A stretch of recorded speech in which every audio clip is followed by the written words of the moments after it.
یہ تو میں نے آپ کو ان کا حال بتایا جو لوگ الصلاۃ والسلام علیک یا رسول اللہ کو درست نہیں سمجھتے تھے. اب ذرا بریلویوں کا حال بھی سنیں.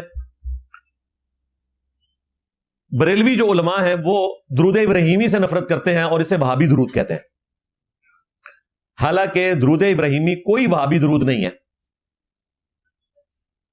سورۃ الاحزاب کی آیت نمبر 56 جب نازل ہوئی، ان اللہ وملائکتہ یصلون علی النبی یا ایھا الذین آمنوا صلوا علیہ وسلموا تسلیما اللہم صل علی محمد وعلی آل محمد.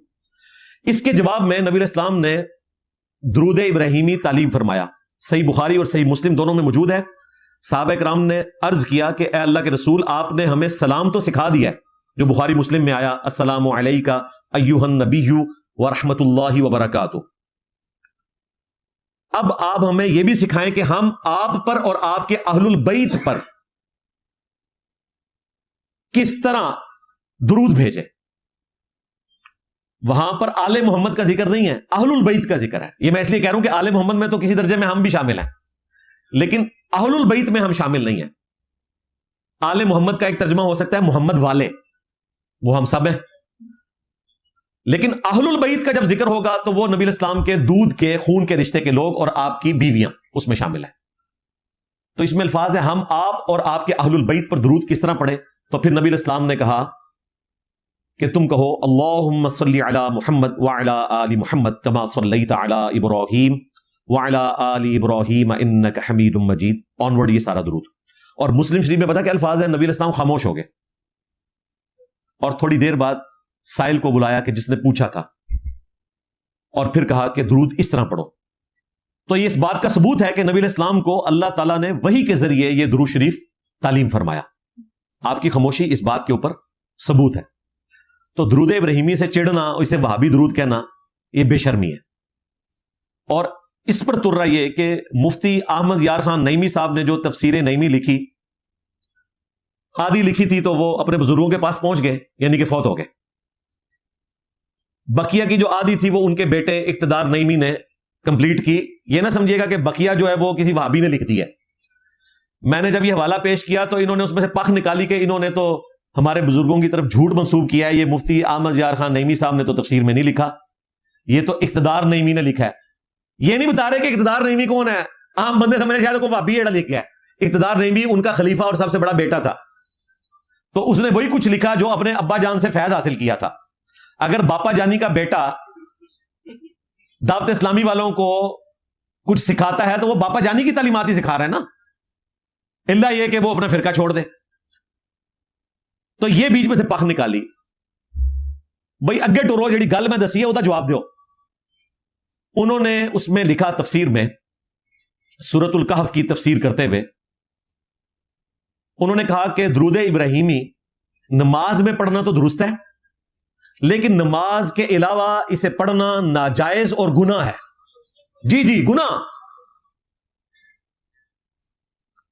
اور اس کے پیچھے لاجک انہوں نے دی کہ قرآن نے تو حکم دیا تھا کہ صلاۃ اور سلام دونوں پڑھنے ہیں، تو نماز میں تو ہم سلام پڑھ لیتے ہیں السلام علیکہ ایھا النبی، تو نماز میں تو اس کے ساتھ مل کے درود کامل ہو جاتا ہے، قرآن کے حکم پہ عمل ہو جاتا ہے. لیکن نماز کے علاوہ اگر درود ابراہیمی پڑھیں گے تو قرآن کے حکم پر عمل نہیں ہوگا. یہ لاجک انہوں نے گھڑی. اور پھر اصلی بات بعد میں لکھی.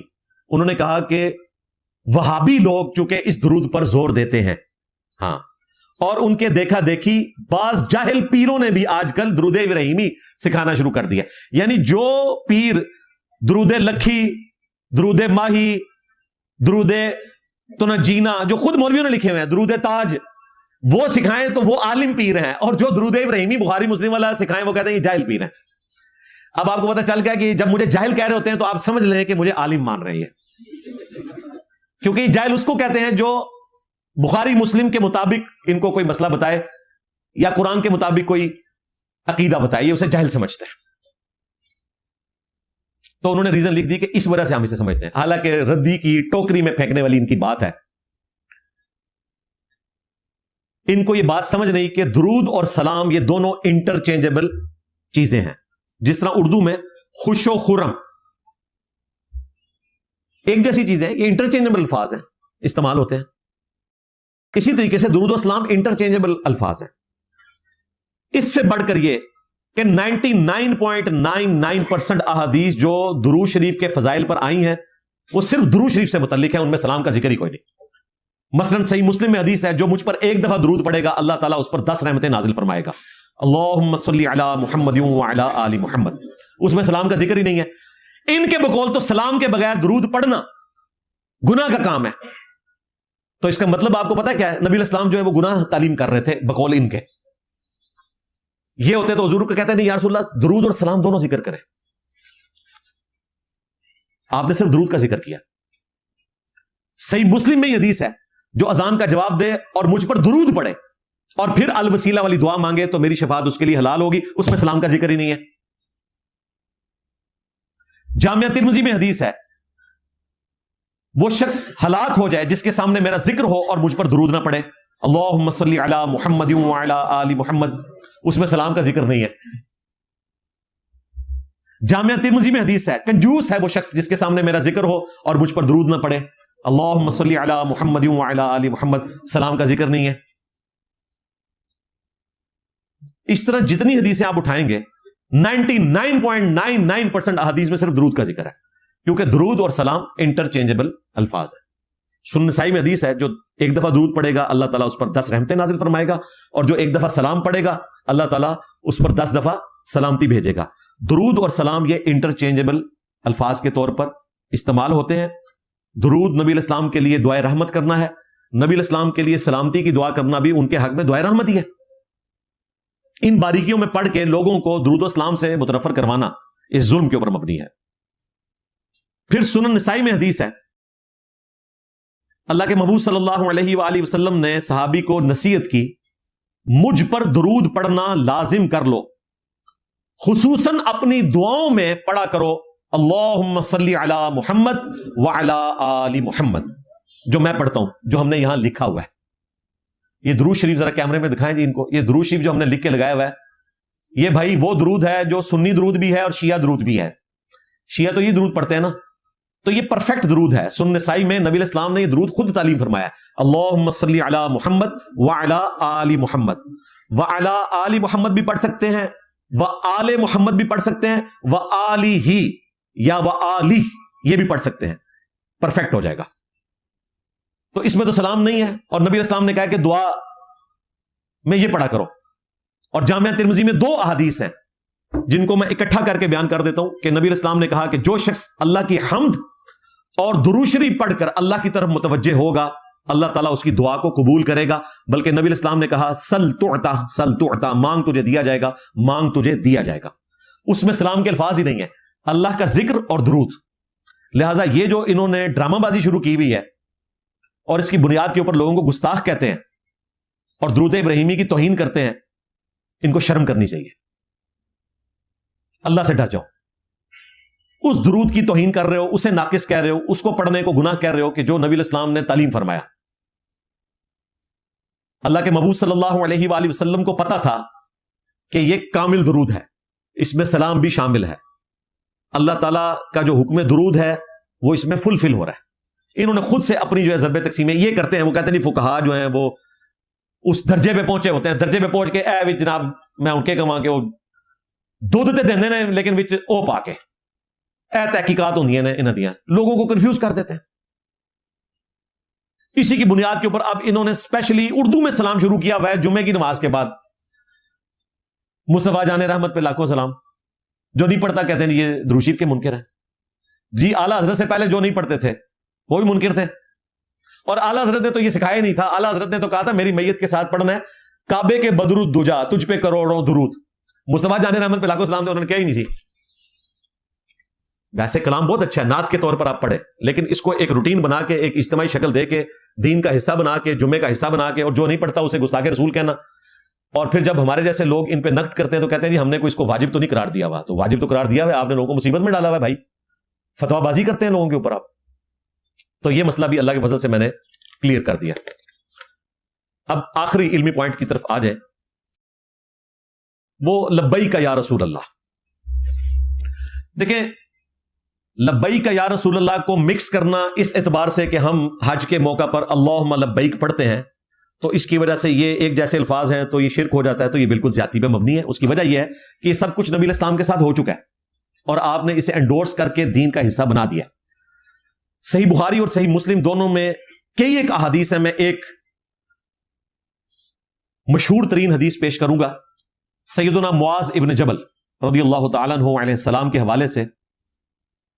وہ کہتے ہیں کہ اللہ کے محبوب صلی اللہ علیہ وآلہ وسلم نے مجھے اپنی سواری کے پیچھے سوار کیا ہوا تھا، خوش نصیبی دیکھیں، اور پھر آپ نے چلتے ہوئے مجھے کہا یا معاذ، اے معاذ، تو میں نے کہا لبیک یا رسول اللہ، اے اللہ کے رسول میں حاضر ہوں، اور پھر ساتھ بولا کہ میں پوری تابعداری کے ساتھ آپ کے لیے حاضر ہوں۔